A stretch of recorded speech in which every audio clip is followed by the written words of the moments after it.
Dave Schrock, advisor for the College of Arts and Sciences, giving you some tips on banner comments and MyDegree notes. We'll start with banner comments here.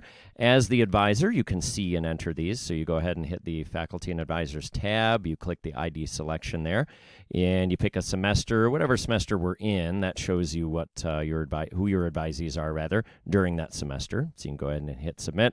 And then it's pretty straightforward in terms of how you look up a student. We're going to use a fake student in this case.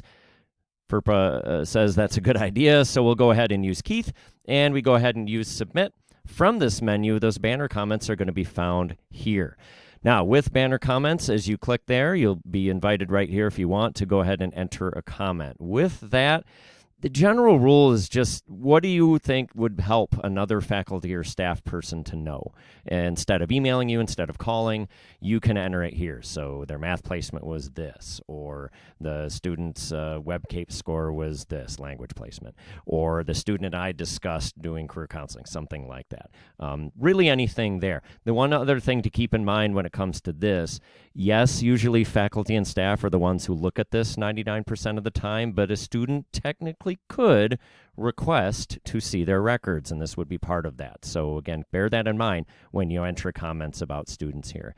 A couple other things to keep in mind as you scroll down, usually at the bottom, because at the bottom is right when they were admitted, you'll usually see comments about FERPA. So if they signed a FERPA waiver saying, hey, I give rights to caregivers to look at my academic information, you'll find that there, and you'll see the people listed there. The other thing you'll find at the bottom or near the bottom is tip status. So tuition incentive program, that's a pretty important status for you to know about as you're advising. You'll usually see that right at the bottom, and it'll say tip phase 1 eligible. The student needs to be in an associate degree. So just a couple things to keep in mind in terms of banner comments there.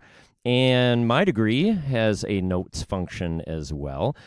This one the student sees immediately when you enter it. So we have their worksheet here. If you just wanted to make a general note, this is the tab you would use. If you wanted to do it more related to their plans, that's another video. Go ahead and watch that one. But if it was just more of a general student note, you can go ahead and click Add Note. You can type it here, and it will show up right at the bottom of their audit, really whatever you want to keep a record of that you and the student talked about.